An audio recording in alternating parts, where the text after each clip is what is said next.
जय हिंद एवरीवन, मैं साहिल तिवारी स्वागत करता हूं आप सभी का डिफेंस के best online educational platform defence अड्डा 247 पर। दोस्तों, जैसा आप सबको पता है कि यार एसएसबी एसआई के बाद एसएसबी हेड कांस्टेबल के लिए भी वैकेंसीज आ चुकी हैं, उसके लिए भी नोटिफिकेशन आ चुका है। और एसएसबी हेड कांस्टेबल को लेकर जो चीज बन रही है कि यार उसका एग्जाम जो पैटर्न रहेगा वो एसआई से कितना डिफरेंट है, उसके अंदर का सिलेबस क्या है, उसके अंदर की सेक्शंस क्या है, उसमें कितने पेपर होने, उन सब पर मैं बात करने वाला हूं मेरे दोस्त। उन सभी चीजों को मैं डिस्कस करने के लिए आप सभी लोगों के साथ मुखातिब हो चुका हूं। तो सबसे पहले अगर मैं बात करूं एसएसबी हेड कांस्टेबल के सिलेबस के अंदर, तो आपको एक चीज बता दूं, इसके अंदर आपके पेपर दो होने वाले हैं, मतलब पेपर फर्स्ट और पेपर सेकेंड। पेपर फर्स्ट और पेपर सेकेंड मतलब दो पेपर आपके रहने वाले हैं। अब इन पेपर फर्स्ट और पेपर सेकंड के अंदर क्या सिलेबस रहेगा, क्या पैटर्न बनेगा, क्या सब्जेक्ट होंगे, उन सब पे चर्चा करते हैं। तो सबसे पहला जो एक कॉमन सब्जेक्ट जो आपको पता है कि सारे गवर्नमेंट एग्जाम्स के अंदर आपको देखने को मिलता है, वो रहता है जनरल नॉलेज। जनरल नॉलेज का सब्जेक्ट पेपर वन के अंदर आपका हेड कांस्टेबल के अंदर जो रहने वाला जनरल नॉलेज का आपका एग्जाम होगा, और उसके अंदर जो आपके टॉपिक्स रहेंगे वो हिस्ट्री, ज्योग्राफी एंड जो आपकी सोशियो इकोनॉमिक्स हो गई, डेवलपमेंट एंड इंडिया हो गया, फिर आप नॉलेज ऑफ करंट इवेंट्स हो गए, जितने भी करंट में इवेंट चल रहे हैं आपके, नेशनल और इंटरनेशनल इंपॉर्टेंस हो गई, एंड सच मैटर और एवरी डे के जितने भी ऑब्जर्वेशंस होते हैं। इसीलिए बोलते हैं कि डेली का न्यूज़पेपर रीडिंग बहुत जरूरी है। तो ये सारी चीज़ें जितने भी आपके डेली बेसिस पे एवरी डे के जो आपके जो घटनाएं चलती रहती हैं, वो सारी चीज़ें, एक्सपीरियंस हो गए, साइंटिफिक एस्पेक्ट्स हो गए, काफ़ी सारे से साइंटिफिक एस्पेक्ट्स अब एग्जाम्स में आने लगे हैं। और उसके अलावा अगर हम बात करें तो आपके जितनी भी चीज़ें बनती हैं, स्पेशल स्टडी हो गई, साइंटिफिक सब्जेक्ट हो गए, paper will also include question on modern history से भी पेपर में क्वेश्चन बनने के चांस हैं, फ्रॉम 1857 से अब तक की। उसके अलावा आपका Indian culture, Indian polity, Indian economics और ज्योग्राफी ऑफ इंडिया, इन सबसे पेपर के अंदर क्वेश्चंस बन जाएंगे। फिर आता है आपका नेक्स्ट सब्जेक्ट पे अगर हम बात करें तो numerical aptitude. SSB head constable के अंदर न्यूमेरिकल एप्टीट्यूड, और न्यूमेरिकल एप्टीट्यूड के अंदर अगर मैं बात करूं तो आपका जो रहेगा अर्थमेटिकल रहेगा, और न्यूमेरिकल एबिलिटीज का जो टेस्ट होगा उसमें नंबर सिस्टम आने वाला है, simplification, decimals, fraction, LCM, HCF, ratio and proportion, percentage, average, profit and loss, discount, simple and compound interest, mensuration, time and work, time and distance, table and graphs, ये सारी चीजें इसमें देखने को मिल जाएंगी, ये सारी चीजें इसमें बनने वाली हैं। इसके अलावा हिंदी और इंग्लिश, जनरल हिंदी, सामान्य हिंदी और सामान्य इंग्लिश का पेपर होता है। इसके अंदर आपको कैंडिडेट की एबिलिटी अंडरस्टैंड करेक्ट इंग्लिश या फिर हिज बेसिक कंप्रहेंशन हो गया, राइटिंग एबिलिटी हो गई। उसके अलावा जितने भी आपके क्वेश्चंस एरर के रिकॉग्नाइजेशन के क्वेश्चंस होते हैं जिसमें एरर आपको बतानी होती है, या फिर उसके अलावा फिल इन द ब्लैंक्स होते हैं जहां वर्ब का यूज कहां पे करना है, प्रपोजिशन कहां पे लगाना है, आर्टिकल सही वाले कहां पे लगाने हैं, वोकैबुलरी तो मेन पॉइंट बन जाता है मेरे दोस्त किसी भी एग्जाम के पॉइंट ऑफ व्यू से। आधी से ज्यादा प्रॉब्लम्स आपकी अगर आप इसको स्ट्रॉन्ग करते हैं तो दूर हो जाएंगी। स्पेलिंग्स हो गई, ग्रामर हो गई, आपकी सेंटेंस स्ट्रक्चर हो गया, सिनोनियम्स हो गए, एंटोनियम्स हो गए, सेंटेंस कंप्लीशन हो गए, फ्रेजेस और इडियम्स हो गए, और यूज ऑफ वर्ड, ये जो हैं ये मेन टॉपिक्स बनने वाले हैं आपके जनरल इंग्लिश और जनरल हिंदी के अंदर।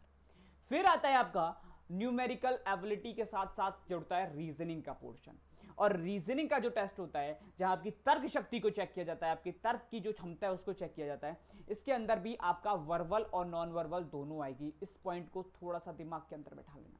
वर्बल भी देखने को मिलेगी और नॉन वर्बल भी मिलेगी। वर्बल मतलब वो रीजनिंग जिसमें भाषा होती है, नॉन वर्बल मतलब वो रीजनिंग जिसमें भाषा नहीं होती, जिसमें सिर्फ डायग्राम होते हैं। तो डायग्राम वाली भी आने वाली है और सादा भी आने वाली है, लैंग्वेज बेस्ड भी आने वाली है। उसके अलावा एनालॉजी आपके टॉपिक्स में अगर हम बात करें, सिमिलरिटीज हो गए, डिफरेंसेस हो गए, प्रॉब्लम सॉल्विंग हो गए, रिलेशनशिप अर्थमेटिकल हो गया, एंड अदर एनालिटिकल फंक्शंस हो गए, वेन डायग्राम हो गए, रिलेशनशिप कॉन्सेप्ट हो गए, ये सारी की सारी चीजें बनेंगी जिसमें आपको कहीं ना कहीं जो आपकी लॉजिकल पावर है उसको चेक किया जाएगा। फिर आता है आपका पेपर टू। ये पेपर वन का सारी चीजें मैंने कवर करवाई। अब पेपर टू का भी जो टाइम रहता है वो 2 घंटे का रहता है, आपका डिस्क्रिप्टिव टाइप का पेपर होता है, जो ऑलरेडी मैं प्रीवियस वीडियो में डिस्कस किया हूं, जहां मैंने एग्जाम पैटर्न पर चर्चा की थी। पेपर टू के अंदर आपका क्या रहता है, नेचर ऑफ 2 आवर्स का आपका जो पूरा पेपर होता है, और इसके अंदर क्या होता है, paper second will be a descriptive exam, ये डिस्क्रिप्टिव आपका बेस पेपर होता है। Exam will consist 1 essay writing, 25 number की आपकी एक एस्से राइटिंग आती है, 1 प्रीस राइटिंग 25 नंबर की आती है, एक लेटर राइटिंग 25 नंबर की आती है, और एक कंप्रहेंशन 25 नंबर के आता है। मतलब 4 क्वेश्चन आते हैं आपके, है ना, 25 के, 100 का बन जाता है पूरा पेपर टू। फिर आता है exam will conduct to test the writing capability of candidate. अब ये क्यों कराया जाता है, इसके पीछे का मेन मोटिव ये है कि इस पेपर को कराकर वो आपकी राइटिंग की जो एबिलिटी है, कैपेबिलिटी है, उसको चेक करना चाहते हैं कि यार आप उतने टाइम में उतनी चीजों को उतार पा रहे हो कि नहीं उतार पा रहे हो, आपका प्रेजेंस ऑफ माइंड उतनी तेज चल रहा है कि आप हाँ उतने वर्ड्स आपके माइंड में स्ट्राइक कर रहे हैं एट ए टाइम या नहीं कर रहे हैं, वो सारी एबिलिटी। और अगर माइंड में स्ट्राइक कर रहे हैं तो आप उनको लिख पा रहे हो कि नहीं लिख पा रहे हो, उन सारी चीजों को मतलब वेरीफाई करने के लिए आपका पेपर 2 होता है। अब कुछ मेन पॉइंट जो आपके पेपर 1 पेपर 2 को लेकर बनते हैं मेरे दोस्त, वो ये हैं। मैं नोट की अगर बात करूं तो ये सबसे जरूरी चीज है, ये आपको पता होनी चाहिए और जल्दी से आपको कहीं मिलेगा नहीं देखने को। देखो क्या होता है, the candidate will choice to answer essay writing and letter writing either in English or in Hindi. जो उसके पास एसे और लेटर की राइटिंग आएगी, उसके पास चॉइस होगी कि या तो वो हिंदी में पिक करे या तो वो इंग्लिश में पिक करे, क्योंकि मोस्ट ऑफ द स्टूडेंट होते हैं वो कहते हैं सर मेरी इंग्लिश में फ्लुएंसी उतनी नहीं है कि मैं उतना वर्ड उतार पाऊं। अब मैं क्या करता हूं, मैं क्या हिंदी में लिख सकता हूं? तो हाँ, आपके पास ऐसे और लेटर राइटिंग लिखने का हिंदी का भी ऑप्शन होगा।